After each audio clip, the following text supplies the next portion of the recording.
What's good, everybody? We have a reaction video to get to today. Without further ado, make sure that you guys like, comment, and subscribe. Let's do it. So we are reacting to why this car is outselling Volkswagen, Ford, and Toyota. Without further ado, make sure that you guys like, comment, and subscribe. And I see you guys in the video. Let's do it. Let's do it. This is the new Mazda CX-5. No, Matt, it's the new MGHS. Yeah, I knew that. I booked the blooming car in. But I'm trying to make a gag because it looks a little bit like a Mazda CX-5. And it's a competitor to the CX-5, only one that is more affordable. Now, MG have actually made this slightly bigger, a little bit more upmarket, but they haven't increased the price too much compared to how other manufacturers have increased their prices. More on that a little bit later on in this video. Anyway, I'm going to review this car, tell you what's good about it. Never in my life have I seen that before. What's not so good about it? Hell no! Take it for a drive and show you how practical it is. And it's actually quite easy to accidentally remove. I'll also be getting very, very wet because it's a typical British summer's day. Yay! I'm Matt Watson and you're watching Car Wow It's Wet Today. MG got famous building lightweight sports cars in the 40s, 50s and 60s. By the 90s it was part of the Rover Group and was also building hatchbacks, saloons and estates. But it went bust in 2005 and is now owned by Chinese company SAIC Motor. Since then, MG has progressed from building forgettable cars like the MG6 to more interesting ones like the MG4 X-Power and the rapid Cyberster convertible. But its most popular new model is the HS SUV. It's actually the 5th best-selling new car in the UK right now. The success of cars like this should allow MG to keep building interesting sports cars into the future. But this plan only works if the HS can bring in lots. I pray to God that I do not get any copyright. As a matter of fact, bro, because I'm kind of sick and tired of all this copyright, bro. Badge there on the top of the bonnet. In fact, this bonnet has various creases in it to try and give it some presence. Got a huge grille. And I'm sorry, Chella. I had to skip that. Like, I don't know if it's copyright or not, bro. So if y'all see me do a edit, that is the reason why. So yeah. This kind of shaping here, this quite sporty lower front bumper, reminds me a bit of a Volkswagen Golf R. This, though, fake vents. Well done, MG. Not. Moving down the side, so it doesn't matter which spec you go for, the cars look the same externally. Alloy wheels are 19 inches in diameter. You have two-tone around the wheel arches to give the car a rugged look. This decorative stripe down the side. You've got chrome around the windows and on the roof bars to give you that SUV feel. And as all SUVs should have, you've got doors which cover the sill so you don't get your legs dirty when you climb in and out when it's wet and miserable like today. Moving down the back, you've got a little spoiler there, full length light bar at the rear, and wait. Hell no! Why? Fake exhausts. Oh no, they've been copying Audi from about 4 years ago. I think the real exhaust is just under there. Have a look. I'm too embarrassed to look myself. This sort of exterior trim just makes the car look cheap. It'd be much better if they didn't have any visible exhaust at all, like the Skoda Kodiaq. I hope this lazy design philosophy doesn't rub off on the MG's interior. Well, no, it doesn't. It actually feels quite nice. So you've got this leatherette here on this part of the dash. Top of the dash is squidgy. This is squidgy. It's leatherette again with fake stitching. This is all squidgy. I like the contouring in the doors. Steering wheel feels good, and the switches all feel quite expensive in the way that they're damped. There are some cheap plastics, so low down here, on here, and down here on the door bins. That's quite cheap feeling, but really, are the cars this price? No different, to tell you the truth. In terms of the infotainment system, visually I quite like the look of it and the graphics are okay. It's not the slickest system nor the most responsive, and some of it can be a bit confusing to use. Digital driver's display is nice and clear. You can cycle through a little bit of extra information in that part there, but you can also change the view slightly, but you have to go through the actual main infotainment system to do that, so you can't do it on the fly like you can in many other cars. In terms of storage, so some storage under there. There's your wireless charging pad. However, it is not cooled like it is in some other cars. You've got two cup holders there which are exposed, and the annoying thing about those are that then they block your USB ports. Speaking of which, these are old school USBs, and there's your 12-volt socket. Oh, it's like a cigarette lighter. The shiny accents around the cabin also help brighten things up a bit, and while this black plastic trim does look quite nice, if you look closely you can see that has taken a bit of a beating already, and this car is relatively new. Now in here is your glove box, fair old size, and you actually, oh, hello. I went like that and pressed the button when I tried to shut it. Was that shut properly? That doesn't look at, that's not great, is it? Oh dear, it needs to be like that. Oh dear, MG. Oh dear. Down here, you've got another little storage cubby, and it's actually quite easy to accidentally remove because it's also the cover for the fuse box. Now, can I get that in? Get back in. Got it back in. Door bins, they're big, very big, but they're not lined with felt, so things do rattle about in there, and it can get a bit annoying when you're driving.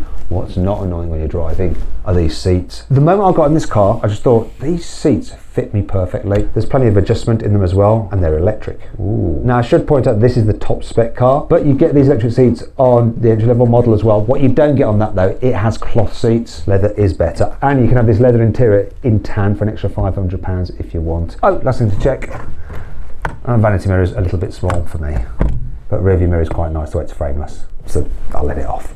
Lots of brands save money by using cheaper materials in the back seats, which is bad in a family car because they're specifically designed to carry passengers. However, MG has done a few things to buck the trend. Well, I'm really impressed. It's extremely roomy. Look, lots of headroom, absolutely loads of knee room. And check this out, right, foot space. Yeah, I can really stretch out in this car, and these seat backs are quite reclined. It's very comfy. I could go a long way in the back of this car. Right, jump in the back with me just very quickly. What do we think?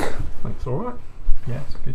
If you need to carry 3 people in the back at once, it's fairly decent because there's enough shoulder room, and the flat floor really helps. It means that there's enough room for everybody's feet as well, so not bad. Now, if I fold this down, you've got an armrest with some exposed cup holders, which is a bit of a shame.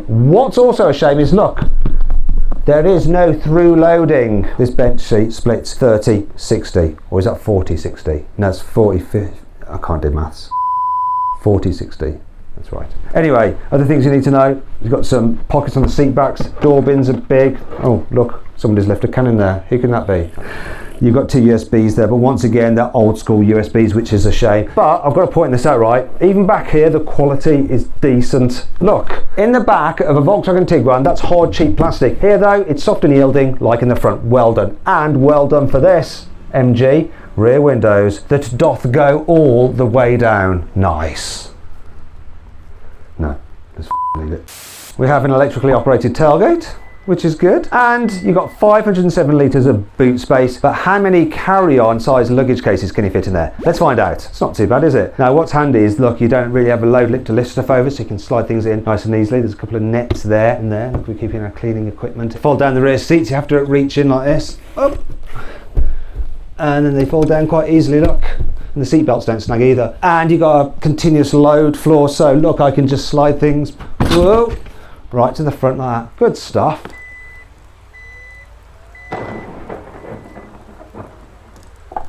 The plug-in hybrid model has exactly the same boot space as the Kawa really trying to make me do edits, chat. Like, bro. standard petrol car, which isn't always the case. For instance, the Kia Sportage plug-in has about 50 litres less room in the boot than the normal petrol model because its onboard charger takes up space under the boot floor. But despite that, the Kia still has 540 litres of luggage space, which is still 33 more than you get in any MG HS. And that brings you on to 5 annoying things about this car. If you're using Apple CarPlay or Android Auto, which most normal people will be doing, but you want to change the climate control, you have to hit this button down there to go to home. Brings you out of your Apple CarPlay or Android Auto. Then you have to hit that for the climate, and now you can operate things like the fan. And then I want to go back, so home again, Apple CarPlay, come on, and you got to do all that while you're driving. Oh, by the way, Apple CarPlay and Android Auto, there's no wireless, so you have to have wires in 2025, brand new car. There's nowhere to store the load cover. Oh, come on, out! Underneath the false floor, because the false floor is a bit false in raising your hopes. Look, you've got false hopes because all you've got is these little kind of cutaways there, and obviously that's not gonna do really. If you have the automatic version of this car, you get a manual mode for the gearbox. Now, there's no pedals on the steering wheel, which is a shame. Instead, you have to use the gear selector. So you move it across, but to change up a gear, you have to press it forward, and to go down a gear, you pull back. Now, Porsche used to do it like this back in the day, but everyone complained for so long that even they admitted they got it wrong and switched to do it back for up, forward for down, not forward for up and back for down. That's annoying. You get adaptive cruise control as standard on all models, so it'll steer to keep you in lane, and if you've got an automatic version, it will keep you a safe distance from the car in front. Unfortunately, with the manuals, it doesn't have that last feature. I don't know why, because my Toyota GR Yaris is a manual and it has adaptive on the distance control as well. Oh well, let's move on. MG was ranked 32 out of 32 manufacturers, so last in the 2024 Driver Power Owner Satisfaction Survey. So good is that? Still, that brings me on to 5 good things about this car because, have a look under here. You do get the peace of mind of a 7-year warranty, so, if it does break, they should fix it free. The claimed economy figure on this car is 37 mpg. Obviously, it's not going to get close to that, is it? It's going to be under. Oh no, look.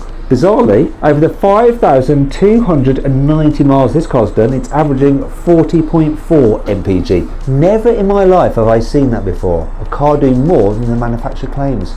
The plug-in hybrid version of the HS has a really big battery and decent electric only range, so you can do 76 miles on electric power alone. Also, you can do vehicle to load, so you can plug in household appliances into the car's electric charging port and run them off it. Madness.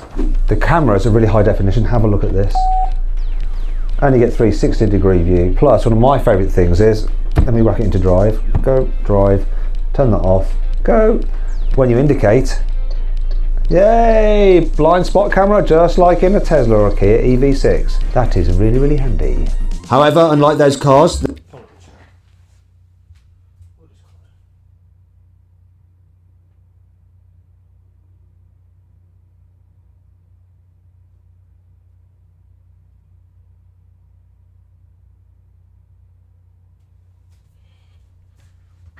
My cousin, she just got her learner's permit. Yes. So that was her. I thought that it was a scam. So when this video is over, I'm gonna go talk to her and tell her congratulations, cause your boy is gonna teach her how to drive and shit. So yeah. there's no fully electric version of the MG HS. Instead, all models get a 1.5 litre petrol engine on its own or with a hybrid system. The conventional hybrid has 224 horsepower and 340 newton meters of torque, and the plug-in model has 299 horsepower and 350 newton meters of torque. But this particular car is the standard non-hybrid petrol, which has just 169 horsepower and 275 newton meters of torque, and that doesn't really sound like enough in a car as big as this. So I'm going to launch the car, and while I'm doing it, I'm going to time it from 0 to 60. It's supposed to take 9.6 seconds. Let's see what it really does, though. It is a bit wet today. Brake boost. Oh, wheel spin. Go on, MG. So you hear that? It's quite an angry sound.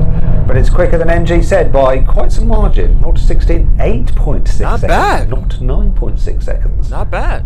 Which is quite impressive considering its relatively small engine has to move a 1.6 ton SUV down the road. Hybrid models are heavier still. The plug-in weighs almost 1.9 tons, but that car has more power and it can use regenerative braking to help it slow down. The standard petrol can't do that. So will that affect how well it performs in a brake test from 60 miles an hour? Let's find out. Looking for around 40 metres because it's wet. 3, 2, 1, hard braking now. 37 metres in the wet is very impressive. I've been a motoring journalist for about 20 years and I've pretty much driven every new vehicle in that time. And based on that extensive experience, I think the best way for me to sum up what this MG HS feels like to drive is that it's a car for people that aren't that into cars. Now that might seem a bit damning, but it's not, right? Because, this car is easily manoeuvrable in town, it's fine for the school run, goes down the road well enough as well, the suspension is satisfactory. Sometimes a bit fidgety, but overall comfy enough. Yes, it doesn't have the sophisticated feel of, say, a Volkswagen Tiguan, especially if you spec the Volkswagen Tiguan with adaptive dampers.